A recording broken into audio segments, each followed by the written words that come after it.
Okay, that's a little bit broken. Let me pass this over here. And we should be good to go. Okay. Here we go. And that. And...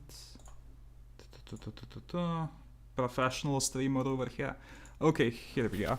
So, hello folks, Jerry here, and welcome back to another interview with Austin. So, it's awesome to have you here, and well, today we'll be taking a look at Kart Town in particular. So, if you guys have any questions for Austin regarding Kart Town, make sure to leave them below. So, we'll just, I guess we can might as well start off with you introducing yourself again in case there's any new people here.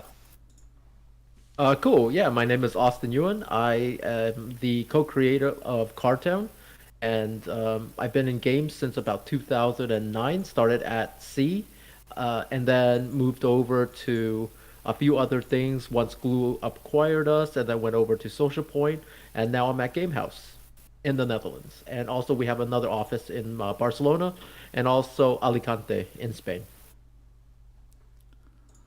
Awesome. So, okay, we have Nox in the chat already. That's nice to see. He actually commented before.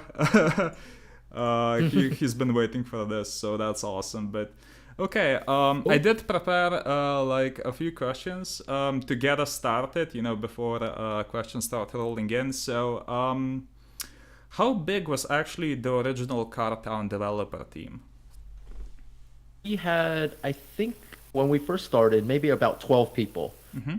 And we had 12 people for quite a long time, actually, up until maybe at least maybe like 5 months into development. And then we started to gain more and more. And then so I think at the height, we only had maybe like 20. So, yeah, for the most part, it was a really small crew. And yeah, really tight knit, and everybody for the most part also were interested in cars one way or another. So I think that's why the game really showed how much we loved cars. Absolutely. So Daniel, welcome to the stream. Okay. When you initially released Kart Town, it was obviously on Facebook, and I don't really remember like any other racing games on Facebook. But did you guys at the time, did you have like any competition? I know this sounds like super egotistical, but not any meaningful competition.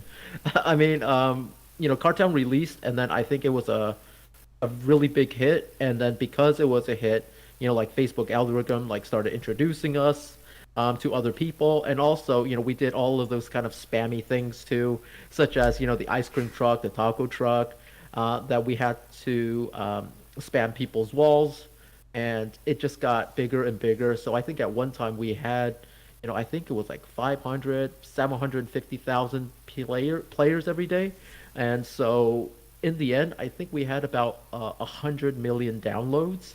So it was definitely the biggest game for cars on Facebook ever. So I think at least on Facebook, nobody else was really even close to us. Yeah, that's. There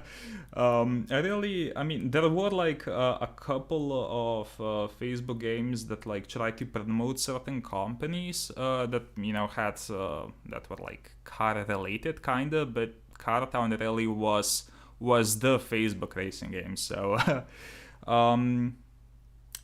Yeah, there was actually a few other kind of companies that when we first launched, Facebook was still really new. And it was a lot, I guess, more pure than what it is today, which is a total terrible company.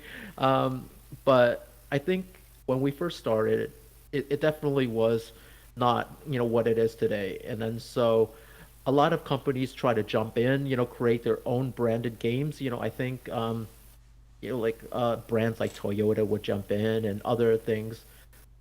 And they wanted to have like a Toyota only game, and then it all turns up to be pretty terrible, because what they want to do is they want to promote their brands instead of just having a really good game that people wanted to play. And so that's kind of a difference back in the day. But I think as games get better and better now, like a lot of these brands know that they shouldn't go at it alone, so they just partner up with game companies like ours and like everybody else, Hutch, uh, Zynga with CSR, Creative Mobile, and then so they ended up just going with all these various companies because they know that that's the way to go rather than doing it themselves.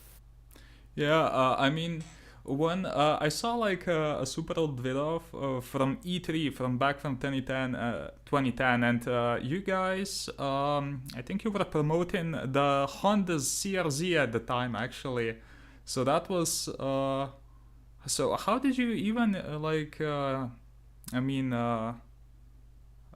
what's the word? Integrate, that promotion into the game. Yeah, I mean, Honda has always been really cool with our company at Sea Games. And even before Sea Games, I mean, they were really cool with us way back in the day, even at Sea Studios. I mean, because um, I don't know if you know the how close Honda America is. So they're in Torrance, California, and we're in Long Beach. So it is about mm, 15, 20 miles away. So it's actually not far at all. And so I would, after everything, they really wanted to promote their cars in the game. So they contacted us, and then I started working with somebody there called Bruce Garfield. And then he was really their main product person in charge of licensing. And then we had a really good relationship, and we just really wanted to promote the CRZ. So we kind of figured out what best to do. And then because the CRZ was a hybrid, so it's gas and also electric, we wanted to take it on road trips. We wanted to have like a kind of a cool integration so that it shows not only the cool part about their car, but also what we can do within the games, like go on road trips and and I think it just really worked well. And then so in the future we had other ones too, with the Type R release a few years down the road with Racing Rivals, but also with other things too. So for example, we launched um, the new Dodge Viper in the Cartown game when it first released. So we thought that that was also a really good way to promote cars as they launched in real life. So prior to that brand new Viper being released, every single day we released like previous generations of Vipers leading up to the brand new car. So, we just wanted something that I think the fans would like and also the brands would like because it kind of helped with engagement. So, hopefully we did a good job. I mean, you really did because I never. Every time I still see a CRZ, I still think about Cartown all these years later. Like last year, I was actually looking for a new car, and I almost got a CRZ just because of Cartown back then. So it was really fantastic. So you guys in chat, yeah, definitely sharing some Cartown love. If you guys have any questions for Austin, make sure to obviously ask them and he'll answer them. So, okay, Zach has a question. Austin, do you know that someone is actually rebuilding the Nito 1320 Legends? Yeah, I mean, I saw that on the chat, and I think that that's really cool. It just shows that people really love the games that we used to make, and they just kind of wanted to recapture it. And good luck. I mean, it was actually quite a difficult game, a lot more difficult than it looked. But good luck. I mean, I don't know how I can help this person. I'm sure they'll say money. But other than that, I wish I could help. If they wanted any kind of like licensing and stuff. But like it's really hard, and I think that this is the kind of the thing that most people don't understand about racing games. It is very difficult to get into racing games. I mean, because of all the licensing and everything else. I mean, if they wanted to have like a generic game, it's just not quite the same feeling. Even with a very popular company like Super Street, they created their own racing game, and because it's unlicensed, it looks terrible. And Yeah. there's not a lot of games and companies that could get away with it. I mean, except for GTA 5. But of course, it's like a GTA 5 is now turned into something completely different than what it started out as. So It's just really difficult. So I think that that's also why, nobody else has been able to really like break into the racing genre, even though it's a really, really lucrative genre. They just haven't been able to break into it just because it's very difficult to break in. Yeah, I mean, this guy who's recreating Nito, his name is Dave TechX. He has like a whole Discord server just based around recreating this game, and he actually posts quite regularly. And I think he, at this point, he did like the whole login thing and the menus. It actually looks really impressive. So I also wish him the best of luck. So, Leslie has a question. How hard or difficult would it be to bring Cartown back? This one was coming. Yeah, I mean, if you wanted to bring it back, first you got to ask EA now, and then I think EA just got bought by.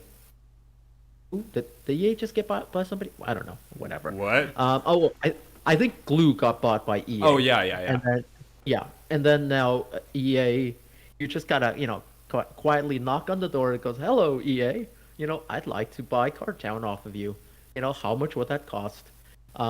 So that's basically it. Like if you wanted to bring Cartown back, I mean, it would be through the hands of EA, and I'm not sure that's really feasible right now. Probably unlikely considering that like out of all like game companies, EA has a really particular reputation, so that is really unfortunate. But I don't know, I did see a couple of people working on multiple different projects to recreate Cartown, so hopefully, something will come of that. I actually played one a couple of months ago. I think it was called Kart Garage, and it was super simple, but for only one person, kind of recreating the whole game, it was still really fun to play. So that was pretty cool. I mean, it really shows how much passion people had for Cartown, even all these years later. So Yeah, and that's really heartwarming, and I love it that people are willing to create um, things that look like the game. And as much as like people give Rush Racing 2 a bunch of shit for copying, rivals, it's still very flattering for somebody to create that game because they love it so much. So I mean, it shows a lot. And then I think with Cartown too, I mean, at least for myself, even though Rivals made a lot more money, Cartown holds a much, like deeper spot in my heart because it means a lot more to me, because it means, and also for a lot of the other guys too who worked on it and girls, it means a lot more to us because it was a mass market game, and a lot of car games aren't mass market. They kind of just focus on like speed, on racing, but this one was more focused on the overall love of cars and the overall love of car culture.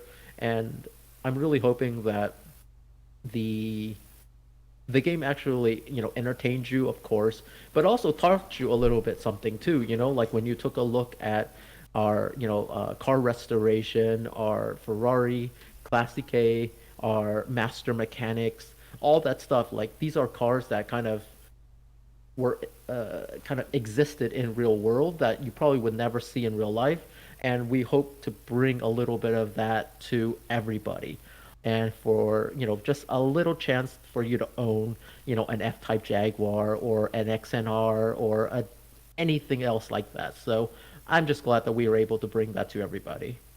yeah, there were so many cars that so many people, know that exist because of Cartown. How many cars, like approximately were there in Cartown in total? I think near the end we were getting close to about 800. Um, and that's a lot. That's a lot of cars. I mean, Yeah. we ended up pulling a bunch of cars out from absolute obscurity. A lot of the concept cars, the master mechanic cars. They just we had to really, really dig and take a look at a lot of different things so that we and also even car shows and stuff. So we really got inspired by the overall like history of cars. And then so once we were inspired and we thought like, oh man, this car looks really good, we wanted to immediately get it into license. And that's actually really interesting too because when we did licensing, like imagine Ford's surprise when we said, by the way, not only do we want a Mustang, we also want a 1986 Ford Aerostar van. Like they was like, why would you want this car? And it's like, because it's fun, Yeah. and that's it. And that's it. And that was our answer because we thought it was funny, and we thought that people would enjoy it, and that's it. And then when we would go and do kind of stuff like that because like we just thought that it would be fun, and that's kind of like how like pure our intentions were with Cartown. I mean, that was the charm of Karatan, not only having like these modern games, only having supercars, but the ability to have a car in game that you will also just like see on a street, like the Dodge Caravan and so many of them, because those oddball cars.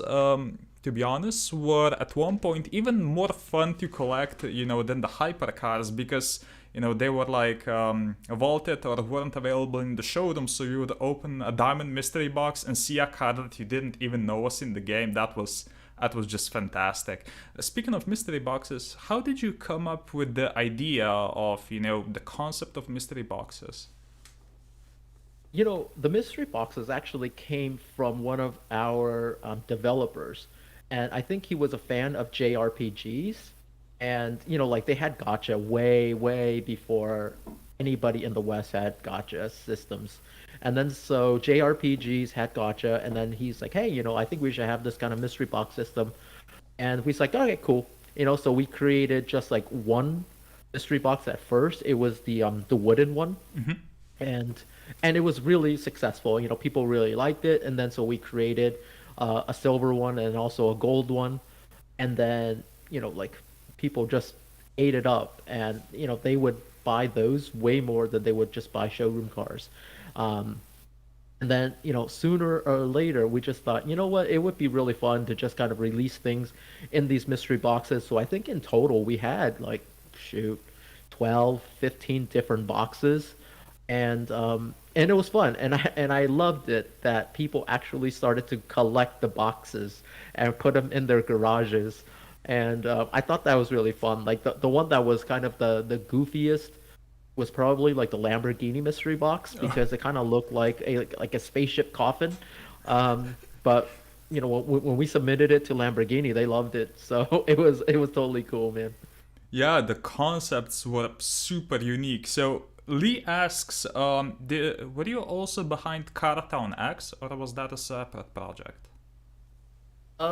It kind of came out of us. So it was a different company that handled it, and it was made for the Japanese market. And it was kind of like, for the most part, the tech was ours, but then they released a lot of different, cars specifically for the JDM market. So we had some things to do with it, which is the underlying tech, the underlying cars and everything. But then they also had their own stuff in there as well. So it was kind of like a joint partnership, along with a Japanese company. Yeah, there were some really cool cars that weren't in the original Cartown. I know like the Honda Prelude and the CRX Del Sol and a couple of others. But so Cartown X did shut down before original Cartown. So why do you think that happened? I It was hard, because I think that while they were fans of cars, they didn't quite understand, what made cars very special and what was the driving force behind Cartown, which is our love of cars. They understood games, they understood cars to a certain degree, but they didn't understand the kind of irrational behaviors and irrational love behind, car fandom. Because when you think about cars and you think about like, hey, Bugatti has a car that is, I don't know, $4 million. It still takes you to the exact same place as your Tiburon, right? I mean, like, and for the most part, generally the same speed because of the rules of traffic. But why do you want a Bugatti? Because it's cool, and of course, if you have the money and whatever, but like, it's totally irrational. It makes no sense.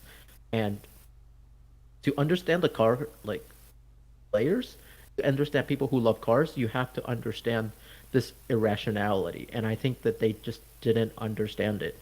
And what's one of the things that was really interesting with those Cartown, I think it's pronounced EX, but whatever. The Cartown EX crew, like we were teaching them how to do the cars, teaching them how to kind of squish the cars and everything else. And they asked whether or not we had any additional tips. And I said, yeah, you have to understand the spirit of the car. And he was like, what does that mean?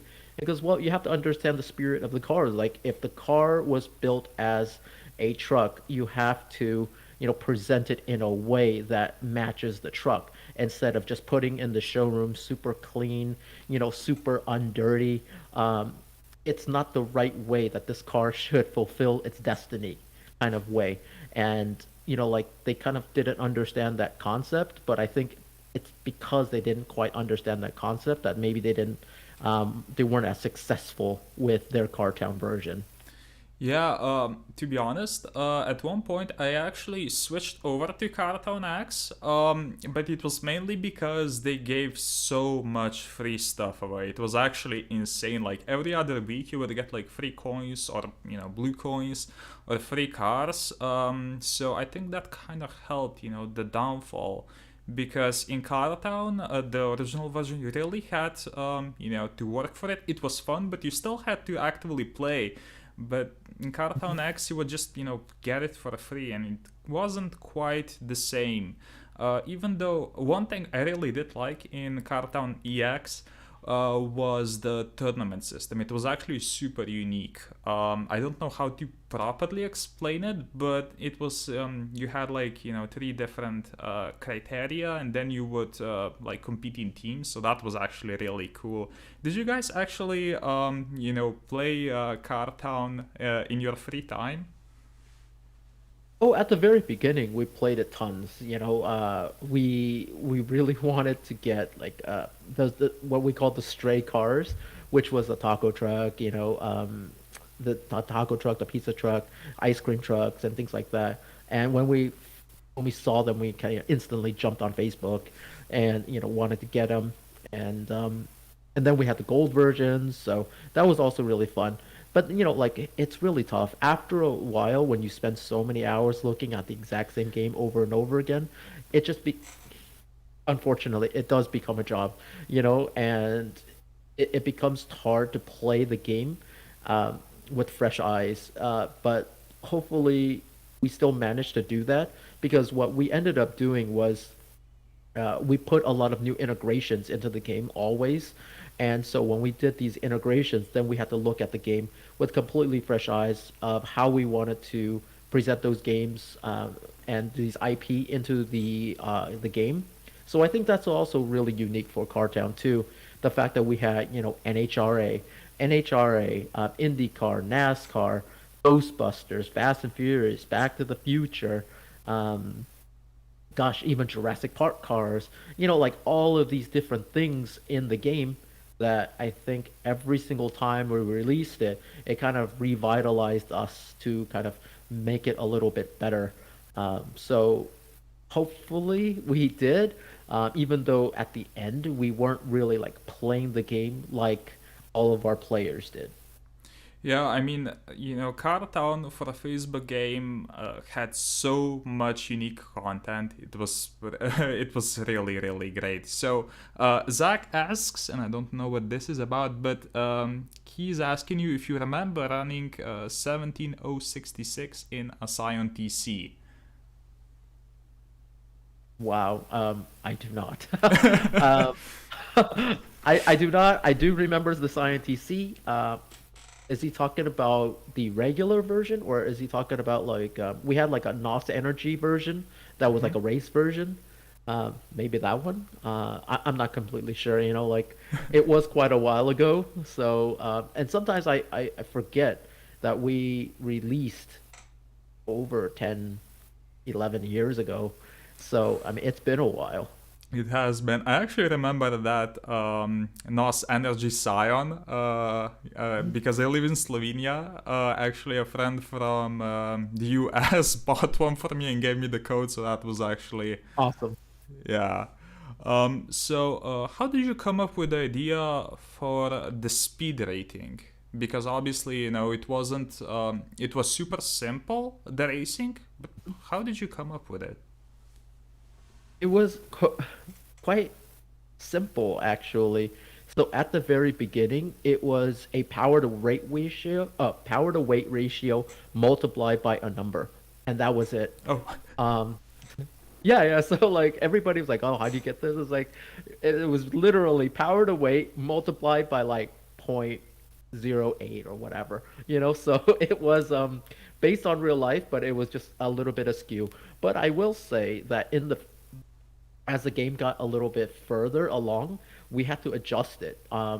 Particularly when it came to like the muscle cars and stuff, because I think what people don't realize is that, even when you're dealing with like a really good muscle car, like a 1970, Chevy Chevelle, like SS or whatever, and everybody's like, ooh, that car is super fast. It also weighs like 10,000 tons. Like you don't realize that it does have 400 horsepower, but it's a huge pig. And so, Hollywood and everything has convinced you that that car's really fast, but a modern day Camry would destroy it.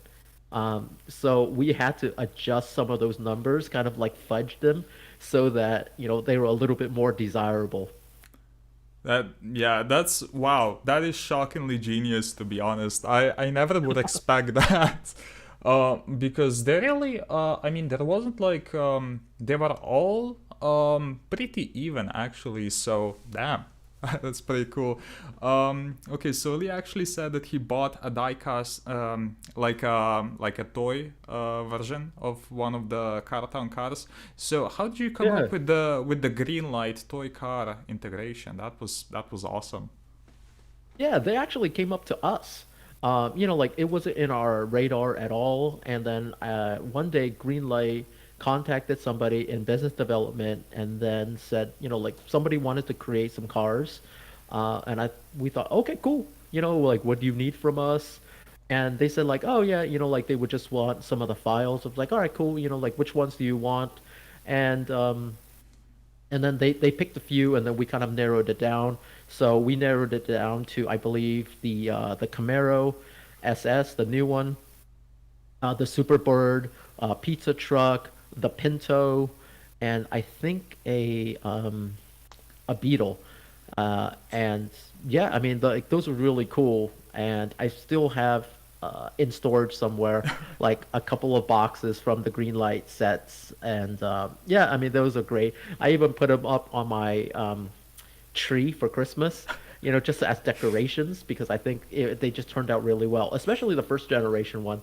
The second generation one wasn't as great because some of the colors were definitely not as like nice as the first generation because like in the first generation, the Chevy Camaro was like, that perfect bumblebee color, and then the Superbird was that like petty blue, and then this next generation, I think like the Superbird was orange or something. It just didn't look as good.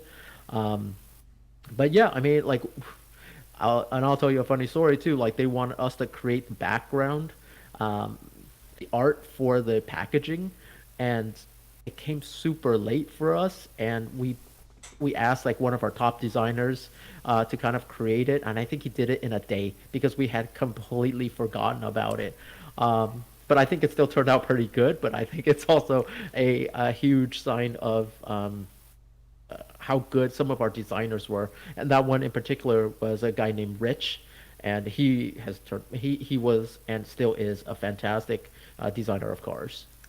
Yeah, the packaging and everything, it looked, it perfectly resembled Cartown, so it was really something special. I actually ordered a bunch of them off eBay for Cool. the video I made. And they were like pretty cheap. I mean, the shipping wasn't because I live in Europe, but it was so awesome. I left one in the packaging and I opened one up. It was such a blast from the past. I mean, even in the like mystery box thingy, there was still the code and everything. So that was truly it was so weird, opening it up and wondering how long it's been since one of these was open. So definitely Yeah. a piece of history. So hey, this is gonna be a bit random, but why was the Cartown Facebook page eventually deleted?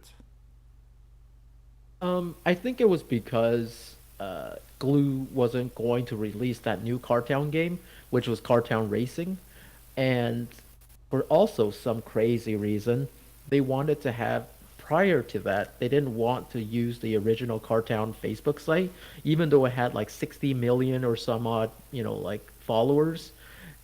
They wanted to create a brand new one because um, they wanted a fresh start. And I kind of understand some of the business reasons for it because if you release this brand new version, everybody's going to expect the old version and everybody is going to, spam the comments. Bring back Cartown. Why are you releasing this thing? Bring back Cartown on Facebook. Do this, do that. So I mean, I know that this is probably what they were, trying to avoid. Um, but also at the same time, like with a page that has, like 60 some odd, maybe 70 million likes, why would you delete it? Especially since it's so difficult to get that kind of engagement now. Because back in the day, it was really easy. But today, to have a page that has 70 million likes, I mean, it's incredibly difficult to have. So, unfortunately, I wasn't in charge of that kind of stuff, so it was out of my hands. Yeah, it happens. I mean, these days, I don't think like any game is gonna get near that amount of likes on Facebook. So it did kind of make it difficult when I was searching for like content for the video. But thankfully, there was a person who actually pretty much took a photograph of everything in the game and preserved it. I think the page is called Cartoon Reminiscence, and it's Okay. actually fantastic. So. Yeah, DVD Legend asked a couple of days ago, why did Glue try to revive the franchise by making Cartown Racing instead of just bringing back the original? Okay, here we go. Here we go.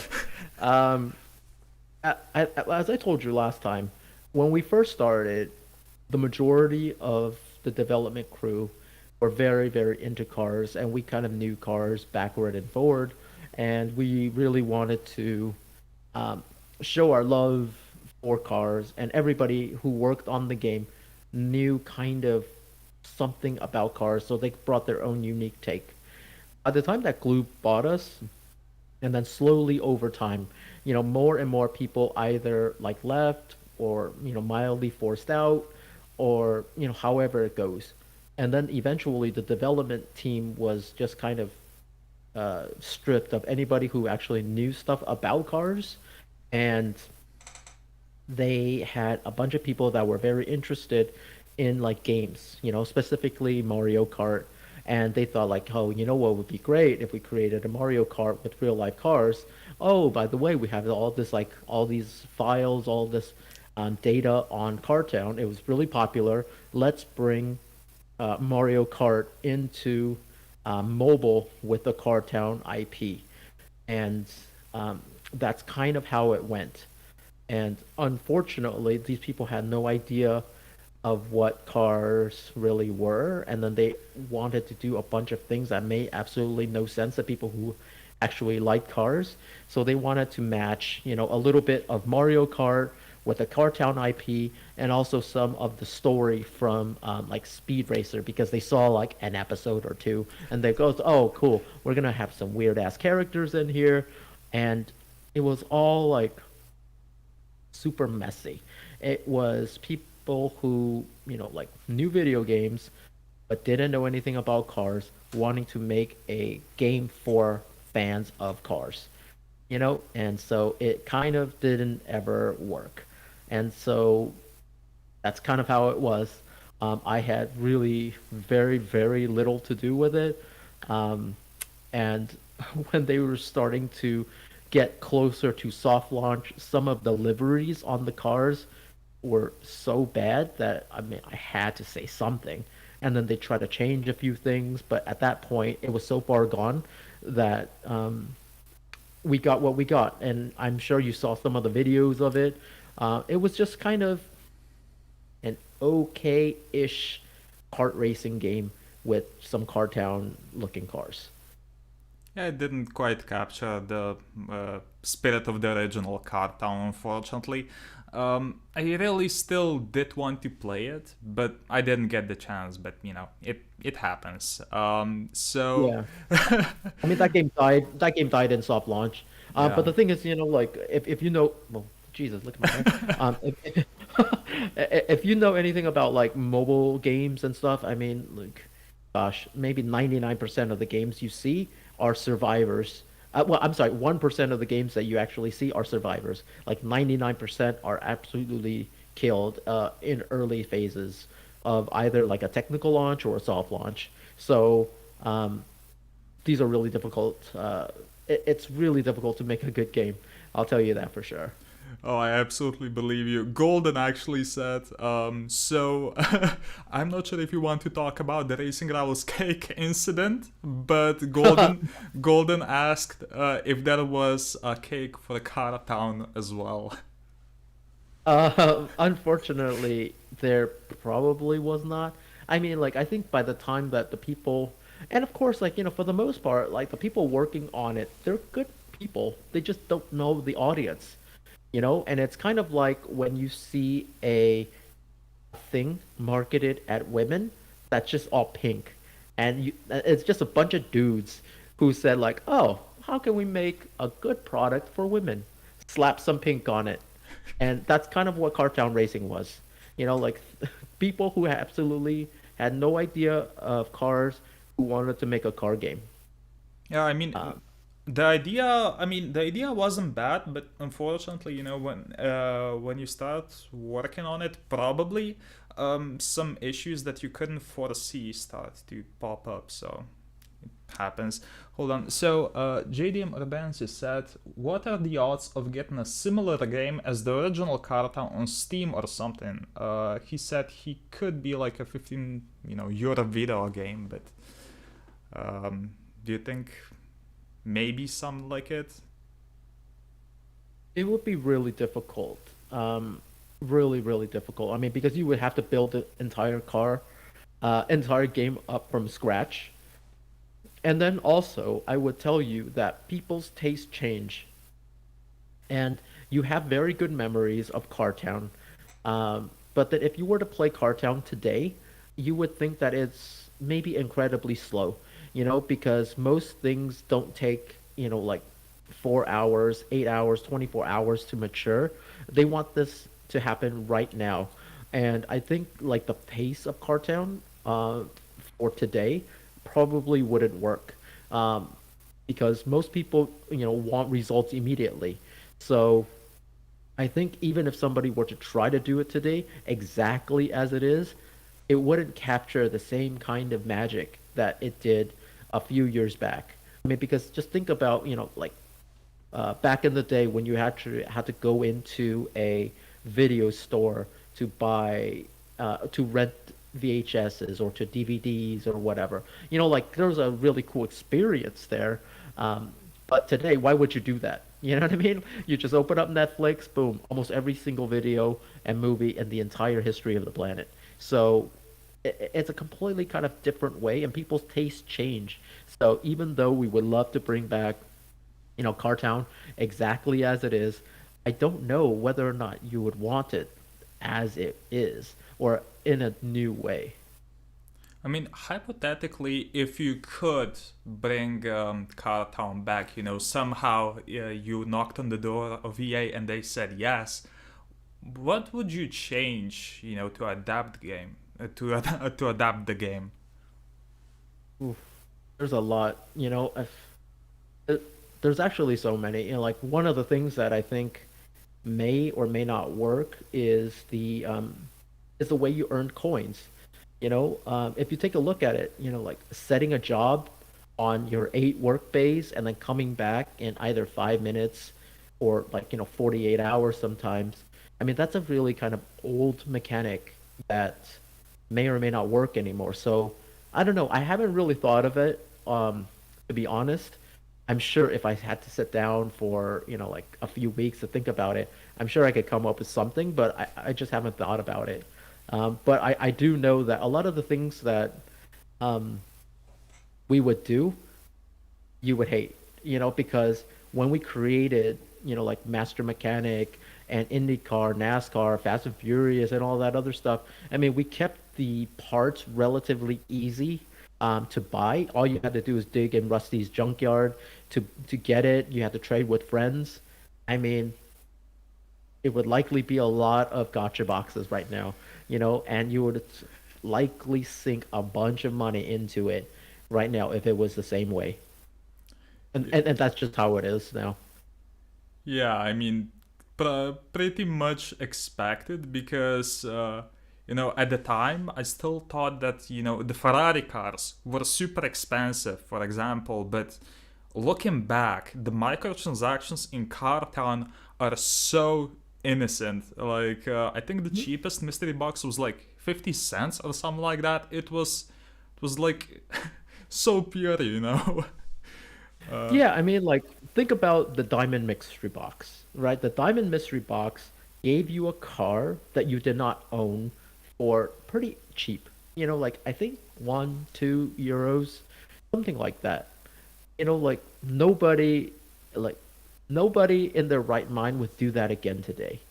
But back in the day, we thought, a lot of people don't have cars, and they would be very happy to have a way to get the cars that they don't own, to fulfill their collections, to put on display or whatever. Let's give them a very interesting way to collect cars that they don't have.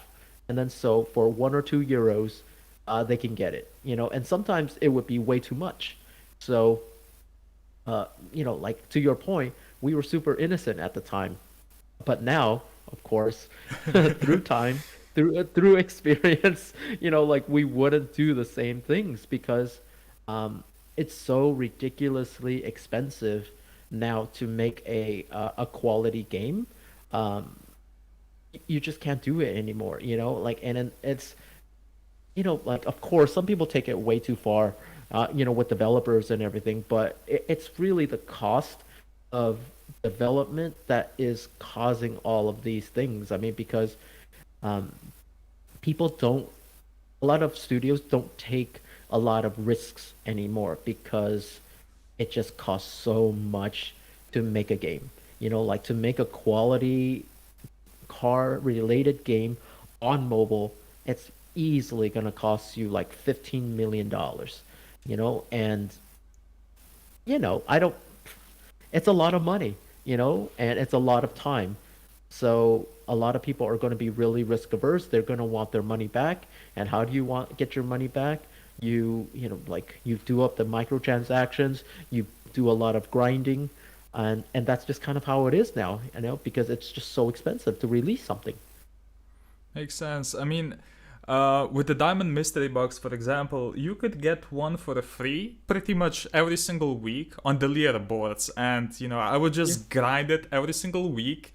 And because I had a lot of cars every week, I would just get like, the cars would just get better and better. I even got one of the Ferrari Formula One cars for free out of it. So it was the grind really paid off. So that was really awesome. Okay, I have one more question from Kapiets from a few days ago, and this one's great. How did you come up with the low? My English is just beautiful today. How did you come up with the DeLorean minigame? Oh man. So one of the people that co-created the game absolutely loves Back to the Future. Loves it. And then so, and of course, I love it too. But like he lived and breathed it, and then so he wanted a lot of little things, a little like attention to detail. If you look in Doc Brown's garage, you saw the blackboard, and the blackboard kind of had like a cartoon drawing on it. And like he wanted all the little details of it. When you press the speakers, it would blow up. Um, all of that was like very, very well thought out by this person. And then the actual mini game to hit 88, to go back in time, to like fix any of your kind of like jobs that you had let spoil. I mean, it would just also fit really well within the Back to the Future theme.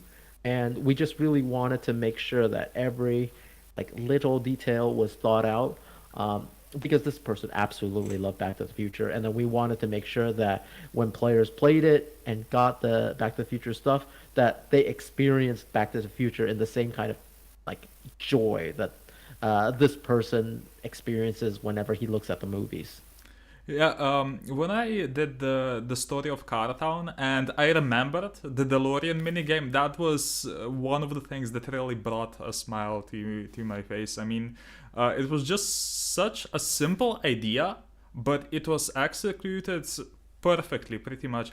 And throughout the years, you also released a couple of cars that would not only serve as cars, but also as like improvements to the game. I mean, there were like I know there was like a vault truck that would when you would click it, it would collect all jobs on all floors. So that was just a great idea as well. Yeah, I mean, we wanted to look. I mean, I think like for the most part, we were really big fans of the game. Like, and we did play a lot. And then when you actually have to collect each and every gold thing generating like either game or IndyCar truck, it was kind of a pain in the ass, especially when you had like many floors. So we just wanted a simple way for you to collect. So that Volt truck was there. But also other things like other integrations too, like back to not Back to the Future, my head, like Fast and the Furious. When we did the Fast and the Furious 5 movie with a vault, and then you had to go at and go steal a cop car, then you had to go paint it and get it ready to pull the vault. I mean, all of that stuff. Like we really just wanted people to experience the IP in the same way that we did. Like we loved Fast and Furious, we loved IndyCar and NASCAR and stuff. So when you're doing these types of missions, we just wanted you to have fun. We wanted you to have like a smile to your face when you're interacting with it. Because I think like if it's just all grinding and stuff, why are you doing it? Hopefully games are there to give you like pleasure and fun and like joy. Exactly, and I mean, like every couple of weeks or something like that, there would just be something new that would keep you playing Cartown. So that was really great. So Andrew has a question: have you heard of Racing Master and CSR2? CSR2, obviously, but did you hear of Racing Master? No, I haven't.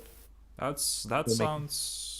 I don't know what that is, but he also says, and what do you think about those games? And if you could bring Cartown back, would you? Oh, Racing Master, yeah. So that's a brand new game that's released by NetEase, which is a uh, which one? What company? Yeah.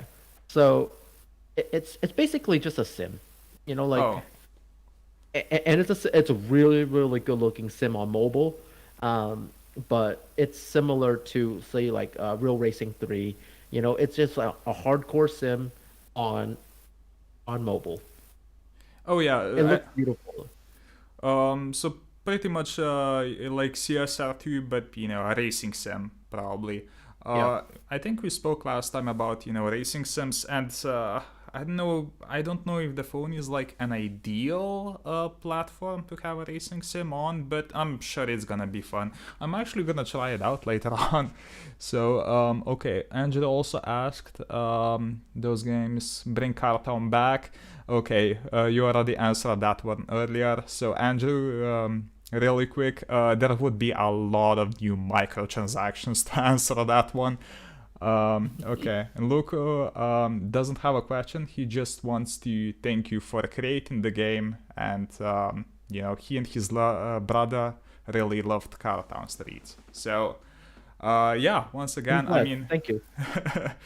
it was really, Cartown was really a game that made so many people love cars. So it was really, I mean, it was just fantastic.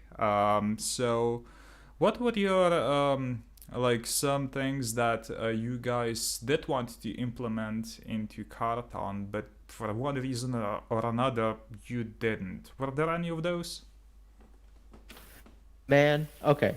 One thing that we were working with Universal to make a Jurassic Park adventure, and it was going to be exactly, kind of like the movie, and then at the end you would be able to get not only the Explorer but also the Jeep, and we wanted to have it in there, and it was going to be extremely fun, and it was going to actually be our second adventure. Um, and we had done all of the art for it, and everything was pretty much good to go.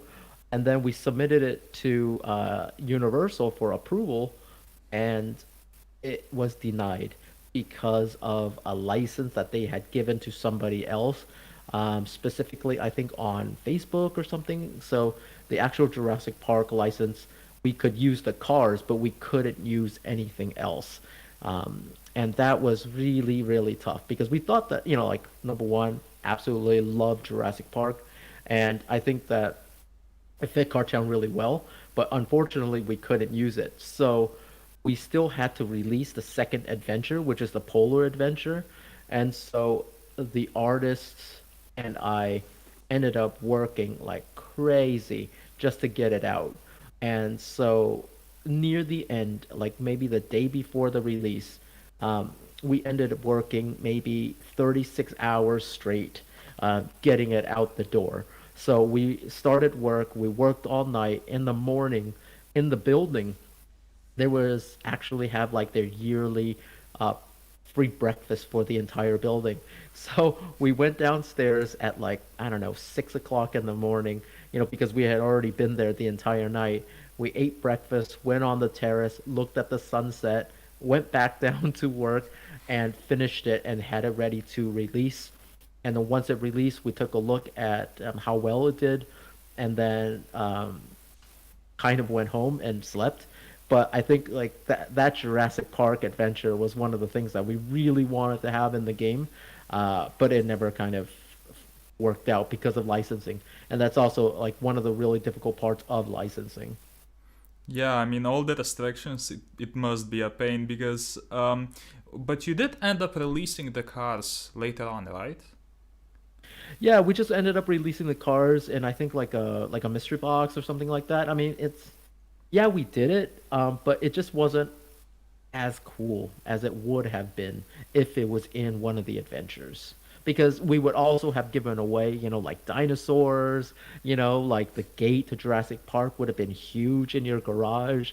Like we just wanted to do all of that cool stuff, with trees and everything else, little raptors and, like everything else that was inside the adventures that like we knew that people liked because we liked it, but none of this happened. So it is Really, what it is. really unfortunate. But what was your favorite adventure, like overall? What do you think? Which one do you think was like captured the essence of the adventure the best? Honestly, it ended up being this polar adventure. I mean, because it showed how much dedication our people had to make it work and to um, make a game that people wanted to enjoy almost regardless of what it meant to them personally. And of course, looking back at it, I mean, like, look, what working 36 hours straight is, like anybody who's asking you to do this is a monster, but at the same time, like they said that they wanted to stay to make it happen.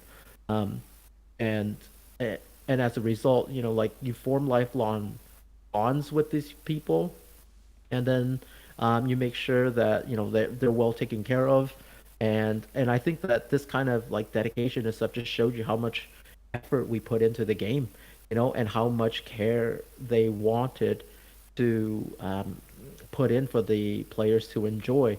And so that ended up being our favorite one. I mean, of course, there's a lot of other ones that did really well, like the entire Fast and Furious adventures, Fast and Furious experience.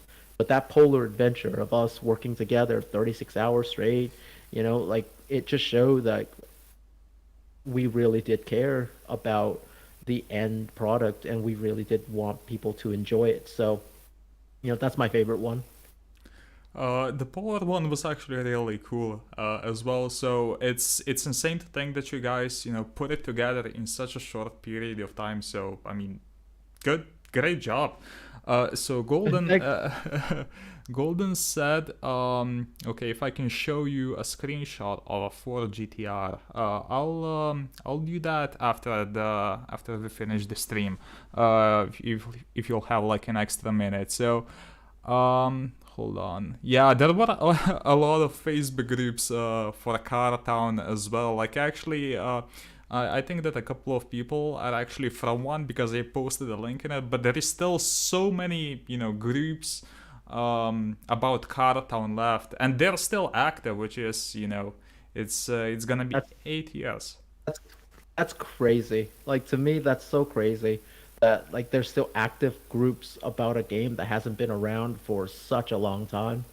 And I mean, it just absolutely like hits me in the feels, because like that game means so much to us. Um, because it not only was, really important for us professionally, but also just personally, like we love cars so much and to have people who recognize that and, still kind of talk about it, still, like have Facebook groups about it.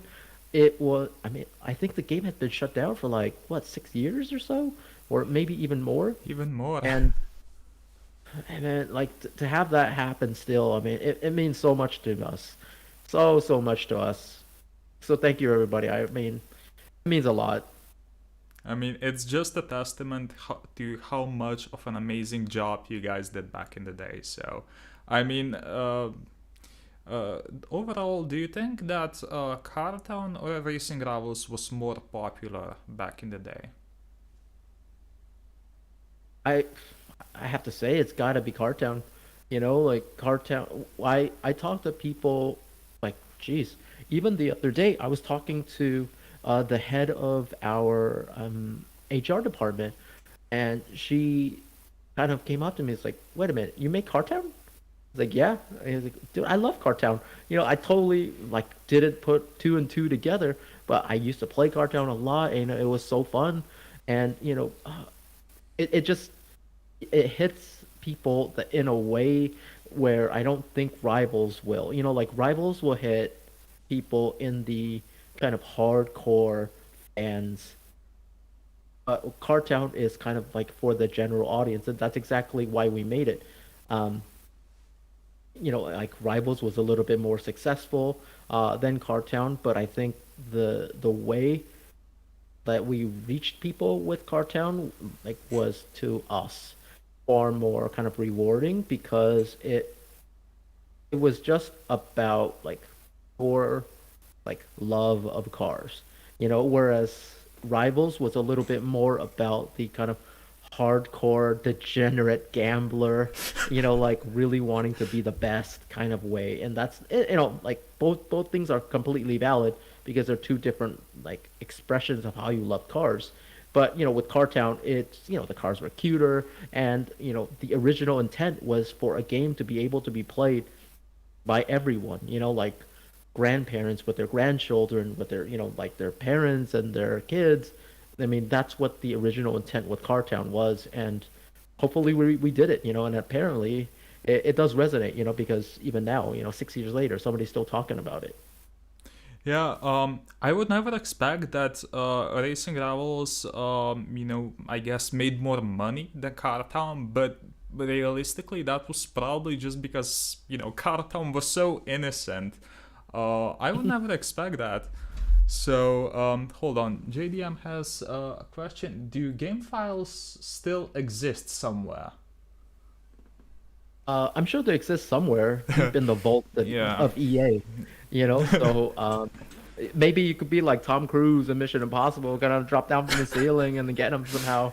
Uh, Uh, but you know, like I'm sure they exist somewhere somehow.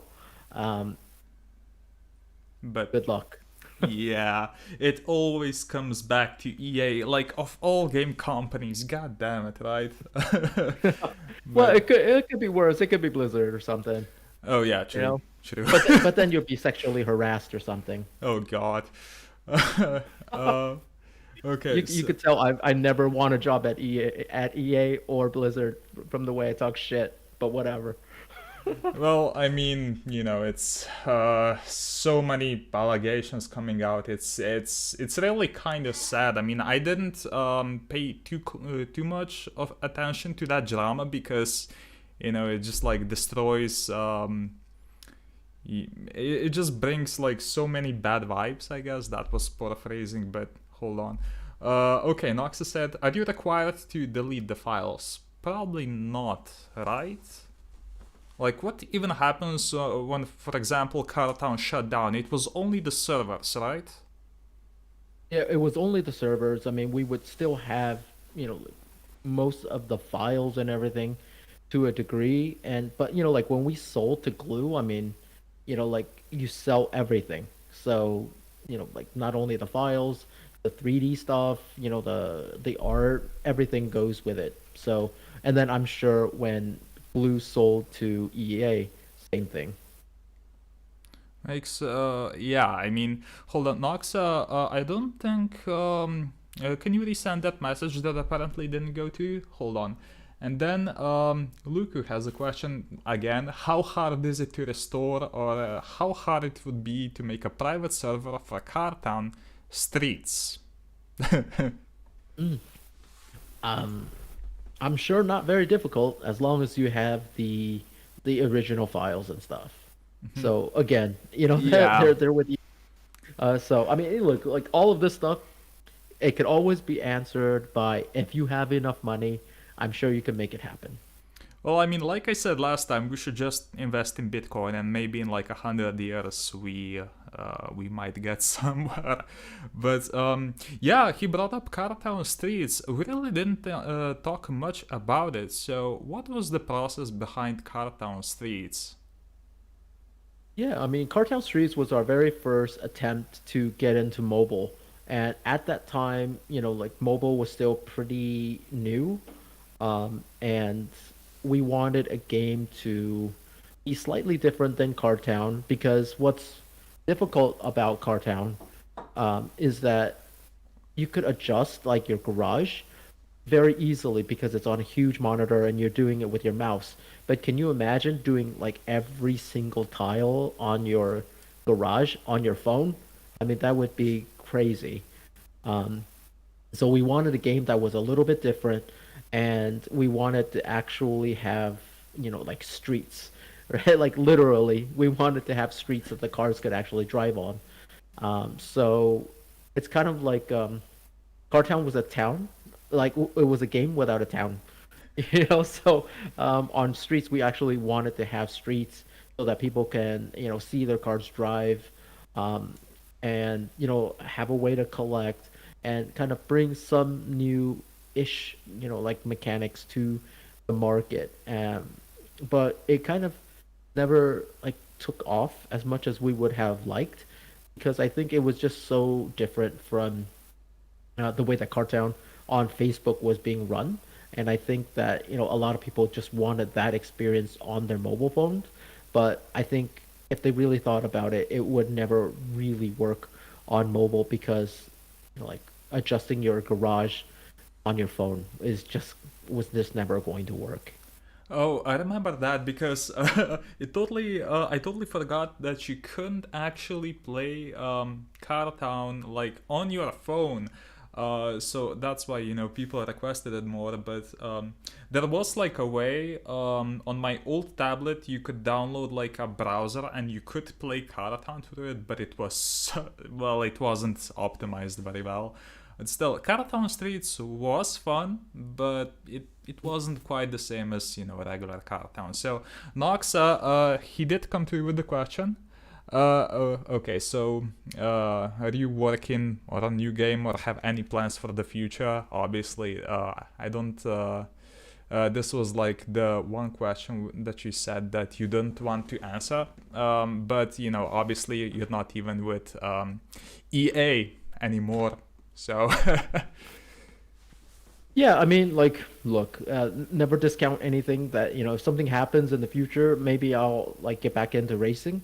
But I think it's just a difficult time to get into any new company that wants to get into racing, because you have to first convince them that it's a good idea, then you have to convince them that, to want your idea, and then you have to convince them that, like maybe they should let go of like at least $15 million, and like to do all of that stuff. It's not the easiest, but yeah, things can happen. Who knows? Maybe somebody might come to their senses and really give it a go. But who knows? It may happen, but I'm not. I don't know if it's going to happen anytime soon. oh, I mean, we can hope, right?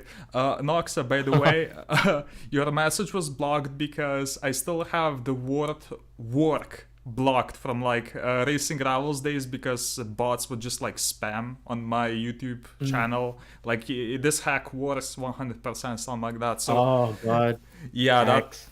that was oof, that was magical. But okay. Um, hold on. Oh, Golden has a great question. If Racing Rivals was still around, would there be an esports if the game was huge? Oh, I think of course. I mean, I would love it. I don't know how exactly it would work though. I mean, of course, like, but then like I guess you would have to be on the exact same devices, right? Because sometimes when you're on a slower device, it runs completely different than if you're on a faster device. But like there were so many plans for Racing Rivals to move into the future, but with the whole kind of glue takeover and the changes, and then the cake and everything else, I mean, it just Yeah. didn't make any. It just didn't like you lost all motivation to really push forward and to really introduce new stuff, because you never thought that the companies was going to like have you in mind for the bottom line. Like if you brought in extra money, what would you get? Nothing. So Yeah. why would you bring up any good ideas? So you basically showed up. So I mean, I'm getting a check regardless. So and that sucks. And over time, that's kind of what happened. And yeah, Yeah, I mean, but Cartown remains pure. It's kind of like Game of Thrones seasons 1 through 4. It was a great time, but then it starts devolving into junk. And that's what I felt about Rivals and Cartown, right? Cartown is seasons 1 through 4 of Game of Thrones because it was never touched by any corruption from any outside forces. And then later, you get some corruption of outside forces, and then you get, Rivals, 7.0, right? Which is our equivalent to Game of Thrones season 8. I mean, I didn't watch Game of Thrones, but I did hear enough that that makes sense. Yeah, so If you did, a lot of people would be laughing right now if they did. I'm sure they will. So I'm actually working on the third part of the story of Racing Rivals, and it's gonna be about 6.0. So let's not get too carried away. If you want, we can do one. We'll eventually do this for Rivals too for anybody that's interested, I'm sure. Hell yeah, hell yeah. So, P1 has a question. You might have answered this in your last interview, but what do you do these days? Are you still involved in the gaming industry? Yeah, I'm in a company called Gamehouse. We make mobile games, and it's actually completely different than anything we've done in the past. I mean, we focus on female gamers, and we want to basically own the me time for ladies. So we work on casual games. We have a match 3. We have a time management game, and I'm based out of the Netherlands right now. And we also have offices in Barcelona and Alicante. Oh, okay, so hold on. Fix by itself. Okay, so we don't have any new questions. So if you guys have any more questions about Cartown, make sure to leave them right now so Austin can answer them. And hold on, I did have one question over here from Flame Spitten, but it was, is there any possibility we can get the source code of the game? Which yeah, that's EA, unfortunately. So probably not. But well, I mean, I guess you didn't answer this question in this interview. But what eventually made Cartown, shut down? I mean, eventually it was, and I think I talked about it last time. It was the Yeah. licensing, and it. I think we could have run Cartown for a lot longer. I mean, because even when we were shutting it down, we still had hundreds of thousands of people playing every single day. But just to let everybody know, like when you sign a license with a manufacturer like Honda, Ferrari, Lamborghini, or anybody else, typically the terms are anywhere from 3 to 5 years, um, and we signed them anywhere for in the middle of there. So near the end, some of our contracts were due. And so we had to decide whether or not to renew all of our existing contracts in order to keep this game going. And at that time, like Facebook games were slowly, getting less and less popular, and mobile started to take off, and we wanted to, use more of our resources to move into mobile, not only of our money, but also with our developers and stuff. So, and artists. So we wanted to essentially kind of ride out the remainder of our licenses and eventually shut down the game. So, and I remember, like writing the final letter to our Facebook group and also everywhere else in our socials, and it was a really really tough letter to write. I mean, it was the kind of part obituary, part like breakup letter with like a loved one. And I remember writing it, and it took me days to write it, just because it was really tough. Like we wanted to tell everybody, like how much we cared about them, how much we cared about the game, and how we were really sorry that we had to eventually shut it down. Um, so it eventually was done, and you know, uh, yeah, and that's how it ended. That's how it ended. So yeah, unfortunately, it was more of the licenses than anything. I mean, it still brought money. Don't get me wrong, but it was diminishing over time, and we just needed the people and also the money for new licenses to be placed in new games and not just kind of sustain Cartown.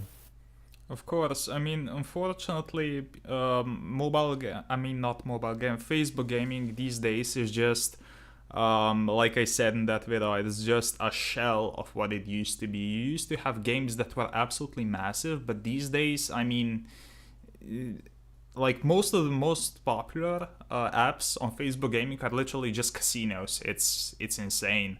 So at the time, I was actually really pissed because Cartown shut down, and for a while I wouldn't even touch Racing Rivals because I was so angry. Yeah. But it makes a lot of sense. I would never really think that it was the licenses, but it happens. It's also like it's also like with Facebook, it's really changed. Like the audience has completely shifted.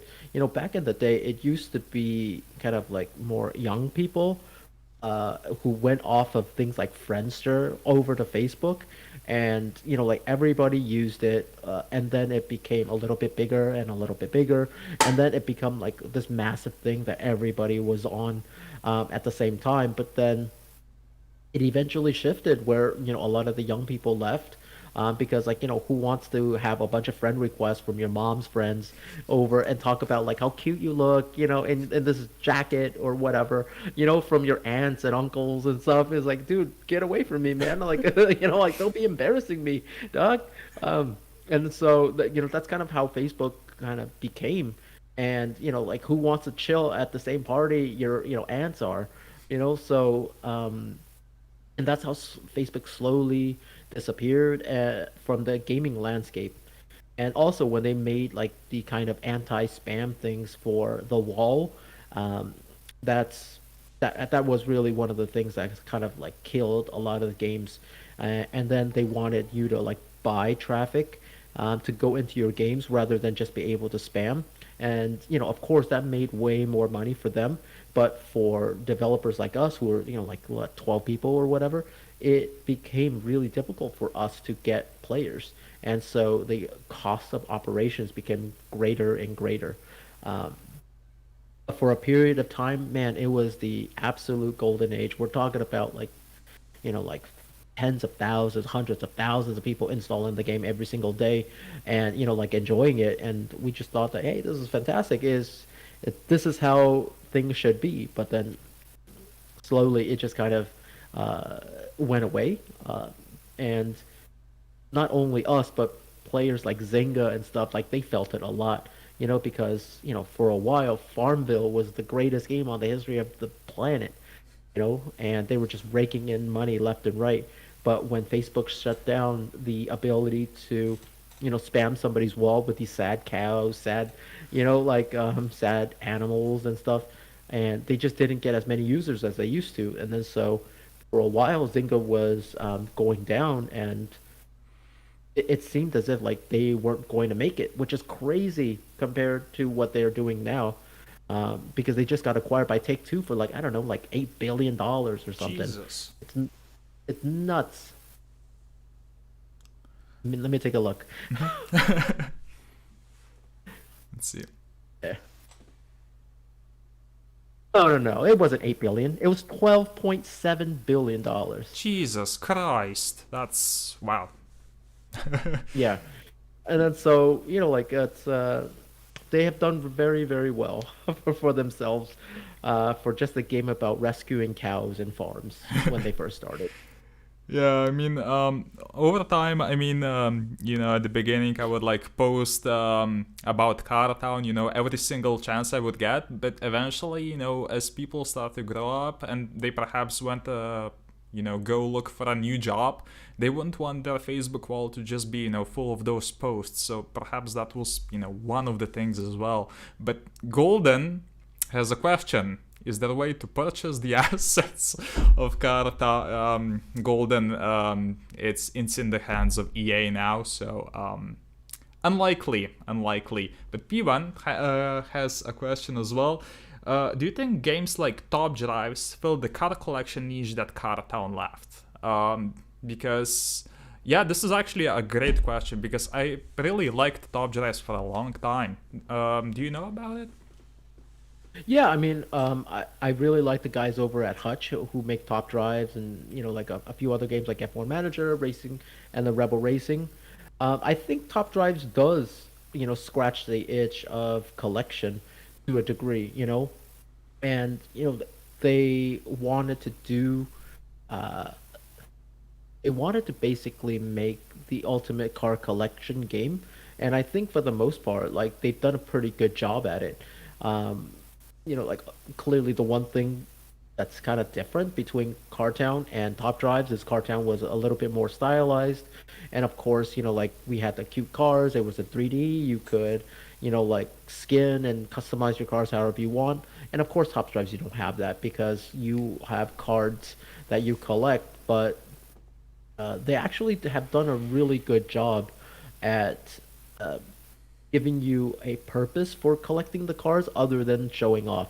Like the gameplay is your car collection, and I really do enjoy it. And I think that they've done a really good job. Yeah, I mean, we already touched on this last time, but I also really liked top drives, and it was one of the games that I played for quite a while before I eventually realized that I was putting way too much money into it, because the packs are quite pricey. But other than that, it's one of the few mobile racing games that I would recommend, as long as you don't become a gambling addict. Would you recommend like any mobile racing games that are currently out there? No. I mean, if you're looking for either like a car town game, no. If you're looking for a car town game, there's nothing really out there. If you're looking for like a sim, of course, like let me caveat this, before I make any of my friends in the development world upset. It depends on what you want. Like if you want a really like crazy arcade game that's fun, like, and it doesn't take itself too seriously, you should play Asphalt. Yeah. And I saw your video, and I'm like, yeah, the game's crazy. Like you do 360s in the air and all that other stuff, because it doesn't take itself too seriously. Like it's just about pure fun, and it's an arcadey game that looks really cool. And I think that that's great. And if you want a card collection game, you should probably play Top Drives, because they scratch that itch very well. There's some like really interesting like motorsports manager games that are out there that I played, and it's fun because it's not necessarily about controlling, the car. It's about things like fuel efficiency. It's about tire change strategies and pit stops and everything. And if you're looking for that, like I think Motorsports Manager 3 was out there. That's really fun. If I don't know why, but if you want a hardcore racing sim, I guess you could play like Real Racing 3 or this new one, like Race Masters or whatever. I personally, it's not my cup of tea to play like a hardcore racing game on a sim on my mobile phone. I mean, it's just not fun for me. But if you're looking for that, sure. And of course, drag racing. You could either play CSR2, or you could play the original, which is Creative Mobile's, Nitro Nation. So, I mean, any one of those games are fine. But I think what I'm looking for is something that's a little bit newer and like a fresher take on cars, and I just haven't seen that for a very long time. Like I think we created those games, but I just haven't seen anybody else that has kind of done the same moving forward. Yeah, absolutely. I mean, the issue is that in hindsight, I mean, there were some problems with Karatown and Racing Rivals, but the memories are so good that you tend to forget, about the negative things, and you put these games up on a pedestal because you really love them, and that makes newer games even more difficult to measure up to what you were used to. So I haven't found a game on mobile that I loved as much as Cartown and Racing Owls for a long time. I mean, no offense, Rush Racing 2 was there for like a couple of weeks before I got tired of it, but it's just not the same, unfortunately. Yeah, I mean, like and I don't know how to change that other than make a new game, Yeah. As much as I would like to, and I've tried at various stages, um, I just don't know if it's going to be possible, because to actually make a game, and we kind of touched on this last time, like to make a quality racing game, it is so ridiculously difficult. Um, and all the stars have to kind of line up in order to make it work. I mean, because yes, you need the money. There's plenty of money out there. So yeah, money is a thing. You also need the contacts with all the manufacturers to get all the licensing. That's actually quite difficult. So yeah, you can do that. And also you have to have very quality devs and stuff out there that you would have to gather like Infinity Stones and you know what I mean, like just everybody in there. But in the end, not only do you have to have all of that, you also have to have people that really understand why people like cars, because they have to understand themselves why they like cars. Like why when you look at a certain car, you get you understand like the spirit of this car. You understand, what this car is meant to do, how you mean to use it, what is going on, and what causes irrationality for people to, like spend ridiculous amounts of money to try to obtain this car. Um, and you also have to be different. You can't just make another, racing sim, and you have to do all of this and then launch it and then hope it's successful. Yeah. I mean, it's hard, man. Like making racing games is ridiculously difficult. Um, and and me personally, I think that this team would likely have to come out of probably LA somehow, because like LA is a definitely it's a car culture, and it's not a car culture because people like it and stuff only. It's a car culture because we need it to get around. Like it is a part of you growing up. Like when you're 16, when you're 18, you need a car. Absolutely need a car in order to get around because we have no public transportation. So in order for you to go to school, go to your job, go do whatever, you can't take the bus. There's no like subway, there's no trains. You have to drive. So from all of your early years, you have to kind of in the back of your head think, okay, what kind of car am I gonna get when I'm, at this age? Like, okay, how much money do I have? What are my options? What's the used car market like? So like everybody's thinking about car ownership at a very young age. And, of course, then Hollywood sells you all this kind of stuff about like, what cars mean, and this is like everything that's going um against everybody else trying to make a car game because you don't have that kind of internal inherent knowledge that's kind of born and bred into you. And this is why like LA will continue to be the center of car culture um, for a very, very long time. Because for the most part, like it's an absolute like requirement to be a functioning adult to own a car in LA. Yeah, I mean, well, similar over here. I mean, I mean, obviously not in the same sense, but we also don't have like public transportation or anything that's very well developed. So, but obviously, Well, maybe yeah, Jerry, you're gonna be the next the next group to make it, man. obviously, straight out of Mokronok, Slovenia, it's gonna be fantastic. Yeah, that's Uh, right. so yeah, Andrew has a question again. What do you think about Forza Street? Yeah. Oh man, I mean, I do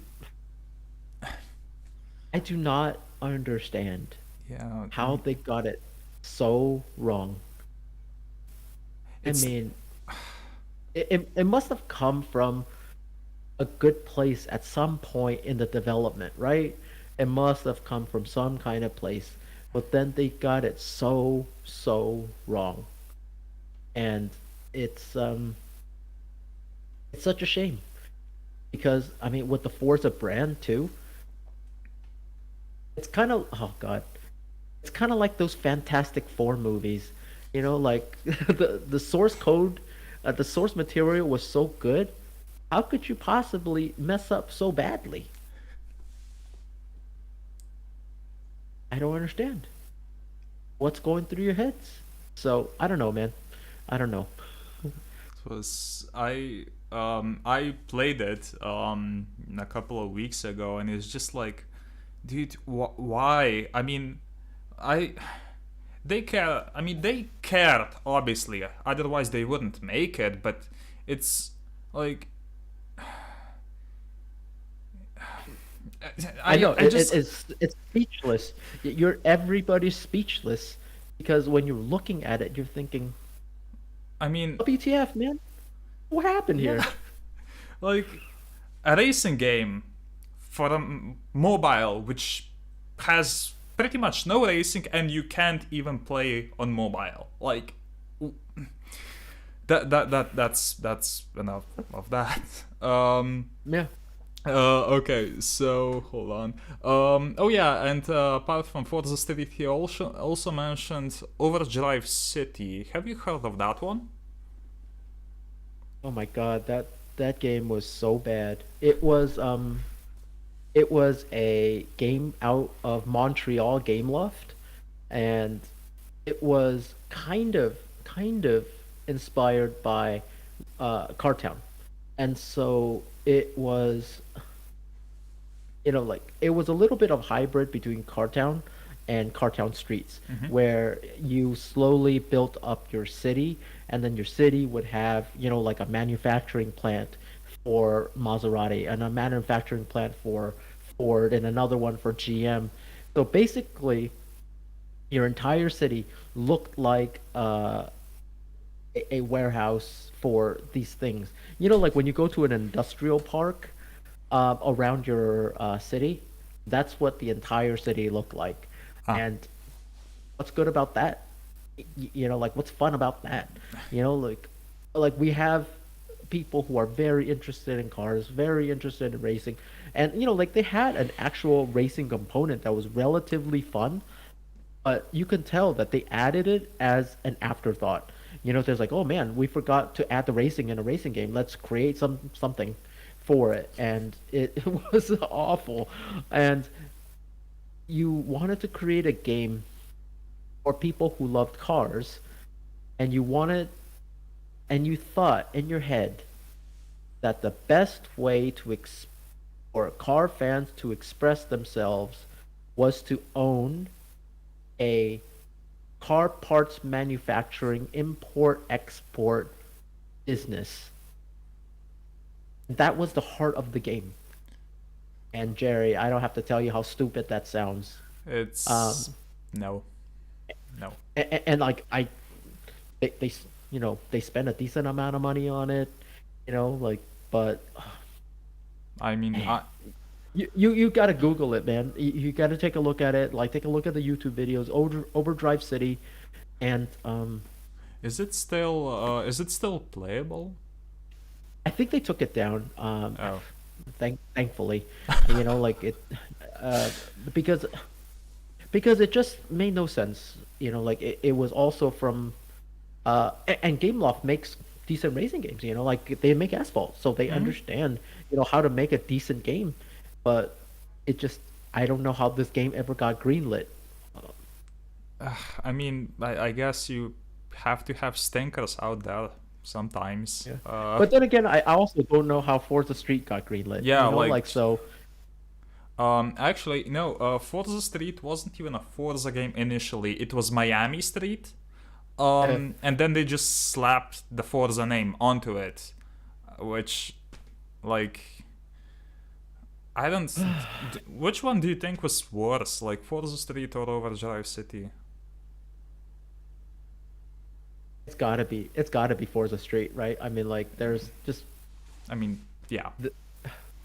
Yeah, because at least there's a sense of progression, I guess, with Overdrive City, because you could actually build more manufacturing plants, like, but after 5 minutes of playing Forza Street, that was it. Like, you're done, like you thought, oh, this is the exact same track and the exact same controls, and whatever different cars you own really makes no difference. Then why would you care? And then you're not actually playing like PvP. So what's the fun in that? I mean, the peak of my excitement when I played Forza Street was when I somehow managed to crash the car, and I was like, holy shit, you can crash your car? This is at least somewhat interesting, because the game was so boring otherwise, unfortunately. But hold on. So P1 asks, if you were to make a new Car Town type game with all the knowledge you have now, would you refrain from getting that many licenses just so the costs don't rise so much? No, I don't think you can make a car game without a ton of licenses. I mean, because you want to serve the entire audience for people who love cars. And if I were to create a car game that didn't have, like, say, Subaru, like every Subaru fan would be up in my ass saying like, "Hey, when's the Subi's coming? When's the Subi's coming?" You know, same thing with like Mitsubishi. You know, like you can't have the Subarus without the Evos. You know, so I think that you must go out and try to actively get every single license possible. So I don't think that you could ever create a new title without trying to get as many cars into it as possible, because you know, like you're gonna love a certain type of car, and if that car is not in the game or that brand is not in the game, you're not gonna like it. You know, Yeah. like can you imagine, you know, like for one reason or another, like you couldn't get, you know, like the classic Toyota Supra Mark IV in a racing game, right? Like something is wrong there. You Yeah, I mean, know? didn't Toyota have like that huge the Supra wasn't in a lot of games at one point, I think, because Toyota was like, we don't wanna promote street racing and everything, so that was Yeah, I mean, it's a thing, you know, and this is like for a very, very long time, up until maybe like 2016, I believe, like EA locked up Porsche into a very, very long exclusive contract. And everybody had to basically get around that contract by having roof mm, in the game. Yeah. And of course we got around it by having RWB in the game. Um, but you know, like it just kind of sucks not having all these brands that you love in a game. So I think you know, if we ever make another racing game or anybody makes a racing game, they have to go out and try to get everything, because if they don't, then something seems missing, you know? yeah, I mean, since the threshold to enter, mobile racing games is already so high, that just fuck it, go all out, right? Exactly. I mean, you're already spending $15 million on development. What's another 10? You know? I mean, yeah, I just, if you're gonna do it, just do it properly. I mean, I think that's the correct way to go. So let's see what other questions we have here. So Marcos says hi from Brazil. No limit drag. Obrigado. What did you say? I say obrigado. Oh, Thank you. Okay. I don't speak that. So Zach says no limit drag racing 2 is fun. That sounds oddly familiar, but unfortunately it also sounds kind of generic, so doesn't really sprinkle up anything. Well, I mean, I'm sure, like, you know, like, look at there's fun in all sorts Yeah. of things. You know, like recently I've been playing FIFA, and I like it, but at the same time, you know, like I like the managerial side a little bit more now. You know, like the transfers and making, you know, like people better and then selling them, making a profit, you know.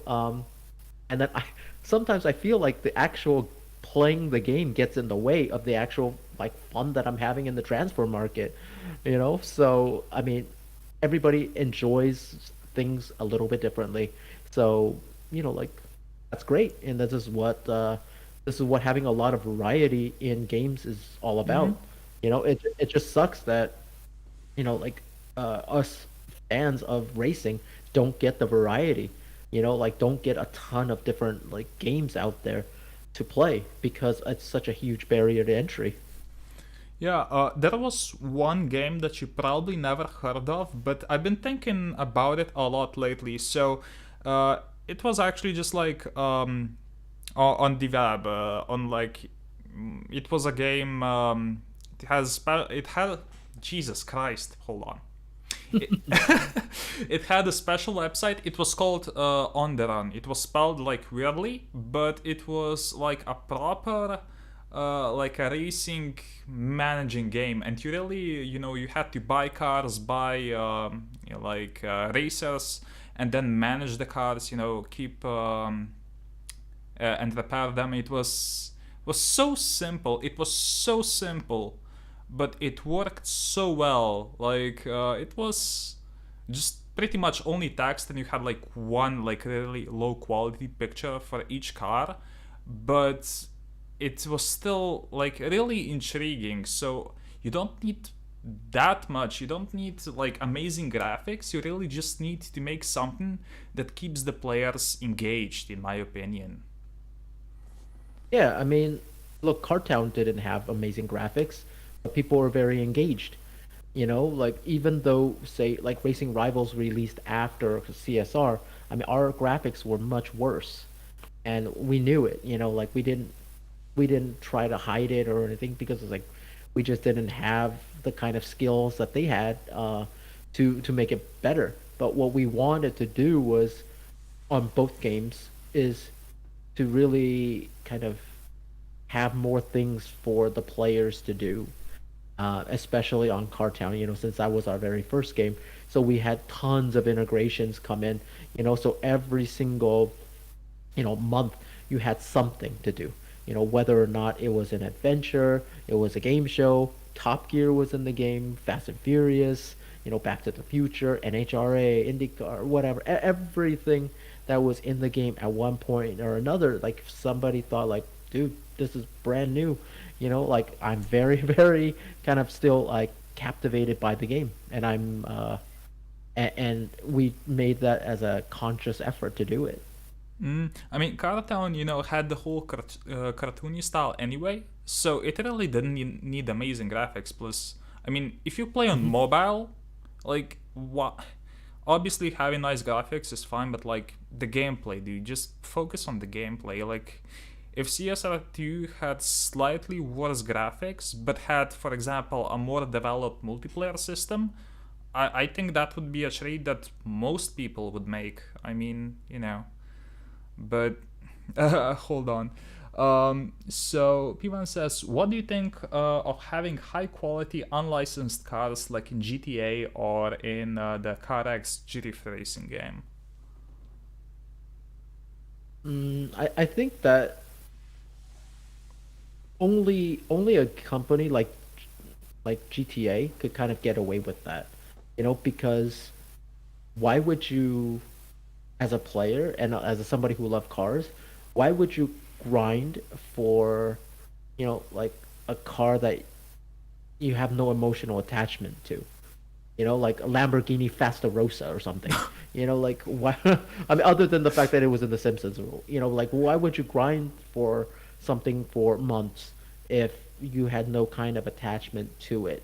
You know, and I think that that's what's really important about cars is that we have emotional attachments. We have irrational, like thinking behind wanting to have these cars, and for you to release a game that doesn't have it, I think that it's kind of a missed opportunity. And this is why a lot of the non-licensed car games never really take off, regardless of who's making them. And like I don't know if you've ever heard of Super Street, but there's like a really huge, import kind of group that has been around forever in the U.S. and they try to make their own game. And at first I was super excited, but then when I saw that they were using unlicensed cars, like I never even tried it because I thought that no, who cares? Yeah. Like I don't care what this game is. If it's a bunch of things that I don't care anything about, then why would I play it? Yeah, I really think you hit the nail on the head there. Like, really having no attachment to the cars. I never thought about it that way, but yeah, that's spot on. So, Yeah. I mean, it's like off-brand. Like when you see those off-brand crap toys, that are like kind of like Marvel characters, but like Captain America has a big like B or a C on his head. It's like, dude, what am I looking at? Like this is stupid. And then you won't play, you won't buy it, you definitely won't play with it. Like that's exactly what I feel about off-brand games. Like without card licenses. Yeah, I mean, at one point, Rush Racing 1, back in the day, I just thought of this.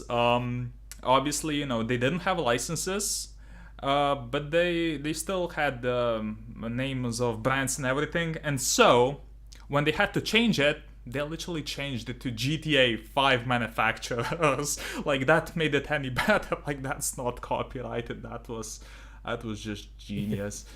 Were you guys even like aware of Rush Racing 1 back in the day? Because it was really small. No, I don't think so. Like I think the only people that we were taking a look at was, of course, CSR and Real Racing 3, whatever the guys at Hutch was doing, Asphalt, and also Nitro Nation. I mean, that was the only like groups that we were kind of taking a serious look at. I mean, it was a really fun like a couple of weeks. It was just I was like that was right at the point where Racing Rivals on Facebook shut down, and I was like looking for a new game, and bam, Rush Racing. I was like, sure, let's play it. And then a couple of weeks later, people found out that you could literally just open the console in Google Chrome and like add money.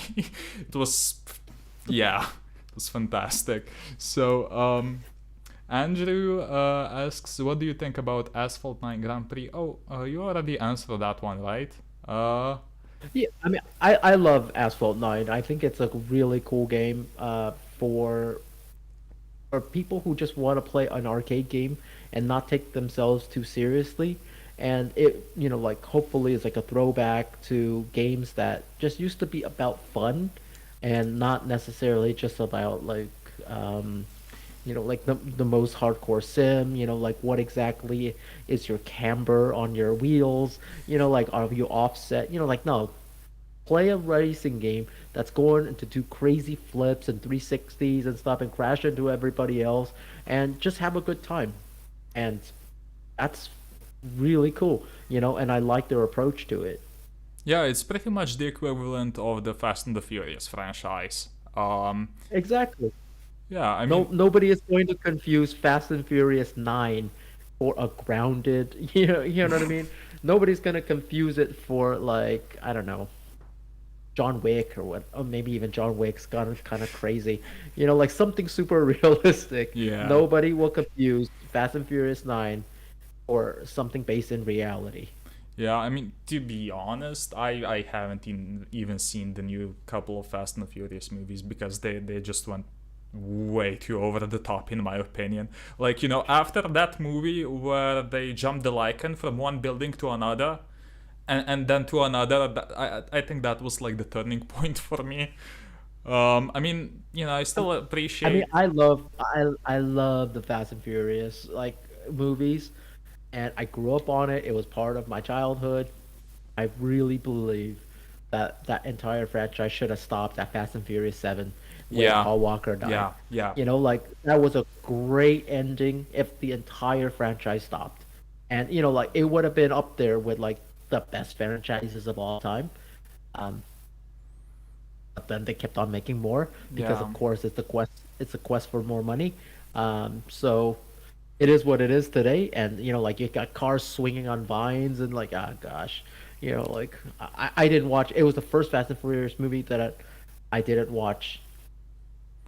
I think I stopped watching after no, I stopped watching after that movie where Dom is like evil or something. The one in Cuba where he like pushes Nos Right. and like blows up the car at the beginning. That was just like it's, I don't Yeah, know. Like Paul yeah, Walker was such a huge part of the franchise that I think they well, they wanted money, unfortunately, but it is what it is. People still get enjoyment out of it, so yep, that's fine. Um, yep. okay, so Oh, Capyets made it. Nice casino. Oh my god, there was like one texture in Rush Racing 1. It was supposed to say like casino, but they left the O out, so it was like casino. And up to Rush Racing 2, they still didn't change it. And Jesus Christ, right? Okay. So, Well, I mean, those guys are probably like don't have a lot of devs and stuff. I mean, like to create a really good game, I mean, you're gonna have to do a lot of things, and if they're just if they're just like kind of have a few people like bootstrapped to like the success of the game, I mean, they're doing whatever they can. And like I think you and I both talked about this before the live stream, but that the developers are in the Ukraine, so like we both hope they're okay right now. yeah. I mean, it's just really unfortunate because that was like the one reason why I could never recommend Rush Racing 2 to anyone back in the day. And I don't think I ever spoke about it this way, but considering they didn't have licenses and how Rush Racing 1 ended, I didn't want to promote a game that I wasn't confident if it's gonna still be around in a week or so. But I really hope that the developers of Rush Racing 2, even though there were certain sketchy things they did, I really hope they are safe out there. So, Yeah, I mean, in the end, they're human beings. Yeah. Like I just, like I hope they're okay, and their families and everything. Like, dude, it's a tiny community for people who actually make racing games, and like, dang, I hope they're cool. Yeah.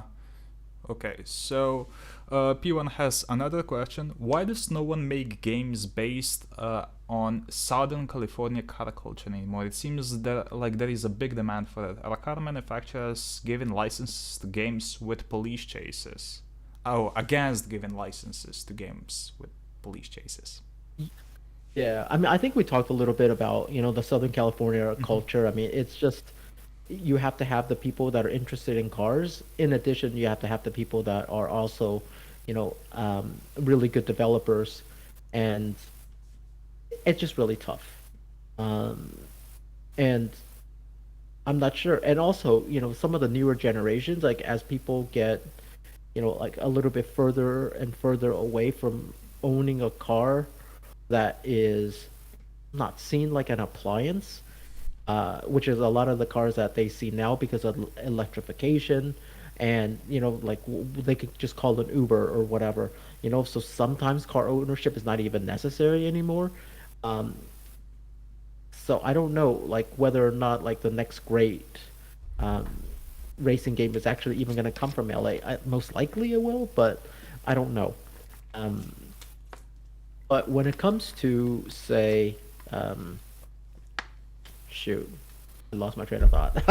Like, what was the second? What was the second part of that question? I had something to say to lead into it. Oh yeah, if car manufacturers are against giving licenses to games with police chases. Yeah. Okay.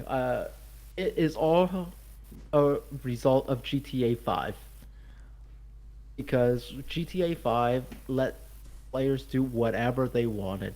Have your car hit a hooker, like set things on fire and do anything like that. And when they started doing that, I think all car manufacturers put in additional things in their licenses to stop that. To say like, if you do any of these things in your game, we can't have this. They're kind of ish okay with like police chases, but like what are you doing to the police? Are you like injuring anybody? Is the car ever gonna catch fire? Like is the car ever gonna be upside down? And like things like that. Yeah. So those types of things like they definitely do not want. And so there's not a lot of going to be like Need for Speed Underground kind of thing where there's a lot of like chases against the cops and things like that. So like it's also a little bit limiting too with the licenses to a degree, but that's where you kind of have to be a little bit more creative too, because no good like design ever comes without some like restrictions. Obviously, yeah. I know that I forgot which game it was, but I think Ferrari for one game said that they didn't want their cars to have damage. So all of the other cars, you could damage them. Ferrari, no. So that was quite. I mean, these manufacturer restrictions. How restricting are they? For the most part, they're not like really, really restrictive. They just don't want, I mean, they don't want their cars to catch fire ever, you know, and they also don't want, like you shooting like at their cars and then they explode. They Yeah. also don't want you to like hit people, like children, like animals, like things that like are crimes. Basically in real life, they don't want they don't want you to do that with their cars. I mean, it kind of makes sense, except going fast. Like Yeah. there's like, well, we can suspend that kind of disbelief as long as nobody's getting hurt. You know, um, and you kind of present it in a way where you're not trying to, like, oh, I'm gonna, use a car to do an armed robbery or something in a Ferrari. Ferrari's like, not in our car, you're not, you know. So for the most part, they're relatively reasonable. I mean, they just don't want you to portray their cars in a bad light. I mean, it makes sense. I mean, I don't think anyone's gonna be like, "Hey, I ran over 5 people in like a Prius or something." Obviously, that's not great Yeah. marketing. So, Hmm. okay. So Andrew, have you? Andrew wants to ask you: have you heard of Blur? It's a pretty old PC racing game, Dude, and yeah, it was also on console too. It was awesome. oh yeah, I mean all those power-ups, like Asphalt 9 in my opinion, is just a bit too over the top, but Blur, in my opinion, got it just right. That game was actually fantastic, but there wasn't a sequel, unfortunately. But We uh, were playing Blur so much in the office while we were developing Rival. Oh, I'm sorry, while we were developing Cartown. Like it was constantly being played because we just really liked it. I thought it was a great game. I was really surprised that it never made like a sequel because it was really fun. I saw that they were actually making a sequel, but it got scrapped, unfortunately. There's like a couple of super early versions of the game or videos of it out there, but yeah, we never got it. It's a shame because I think the game did like quite well, like you said. So, okay, P1 has one more question. What about licenses related to aftermarket parts? Is it as difficult as getting the licenses for the cars themselves? It's it's not difficult. It's actually a little bit easier because they want way more exposure. Because for the most part, they're not really included in a lot of additional revenue because you have to figure like a company like AEM or HKS or whatever, like how many revenue streams do they have right now? Like so I was like, hey, I'm gonna put you into the game. I'm gonna give you some money. They're like, oh, cool. I'm super happy about it. You know, and but the thing is, you have to find out who to talk to. A lot of these people, like, they're not in the business of licensing their properties, and so they kind of don't understand, how video games work. Especially like a free to play video game. There's like, wait a minute, your game is entirely free. Like, how do we get paid? Like, so like you have to kind of figure all of that stuff out.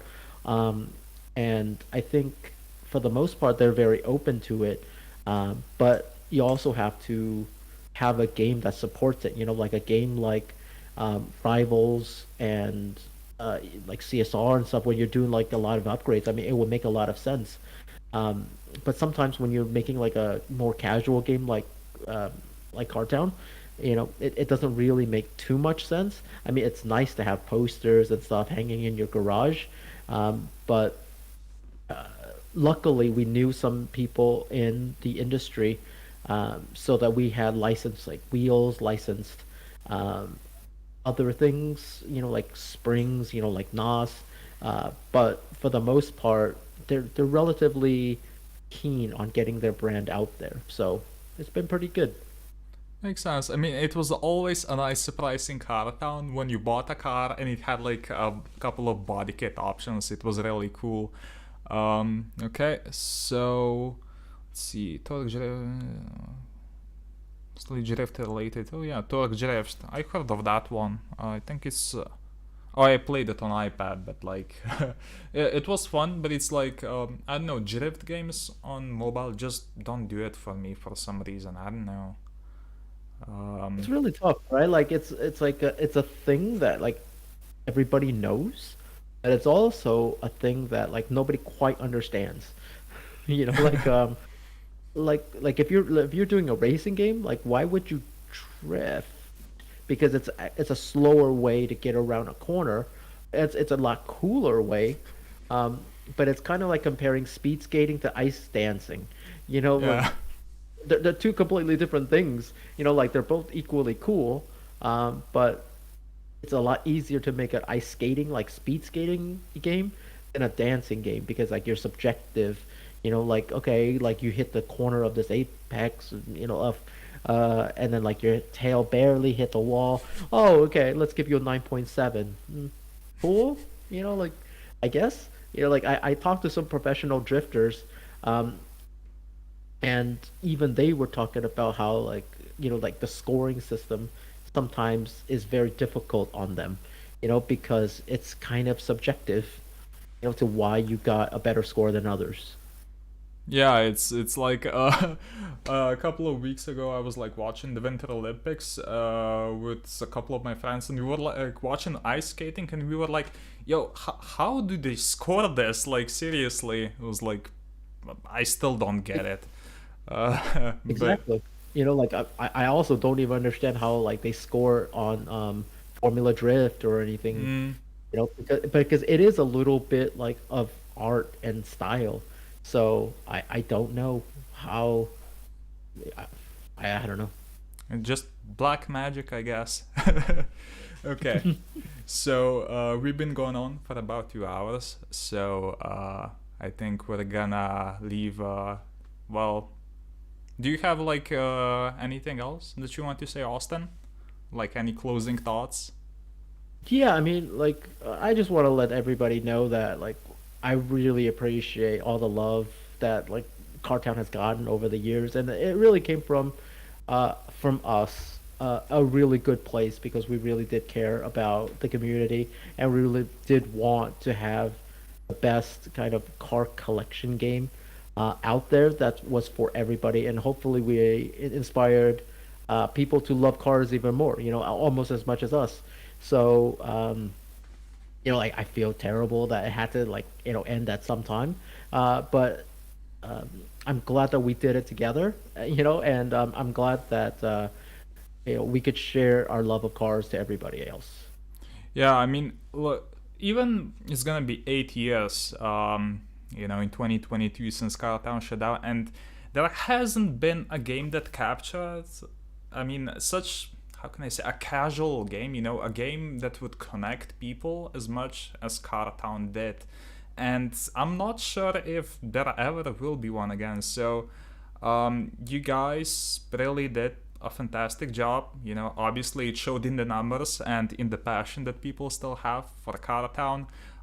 So, hopefully we'll do something similar for the Racing Rivals eventually. But once again, thank you so much, for taking your time Yeah. and being with Oh, us. thank you very much. Yeah, thank you very much. I mean, I absolutely love it. And again, like, you know, when I saw your channel, and I saw some of those retrospective videos, it's like, well, you know, like it was a totally a trip down memory lane, and I really enjoy your videos. I look forward to them. Subscribe down below and comment down below all all that stuff you tell people to do. But like, yeah, man, thank you so much for having me, and keep on doing the good work. And I'm sure we'll talk again on Rivals or whatever. Awesome. Okay, so yeah, we're gonna finish the stream. Thank you guys so much for tuning in, and make sure to subscribe to Austin's channel as well. The link is in the description, and well, we'll see you again sometime. Have a good one. Okay?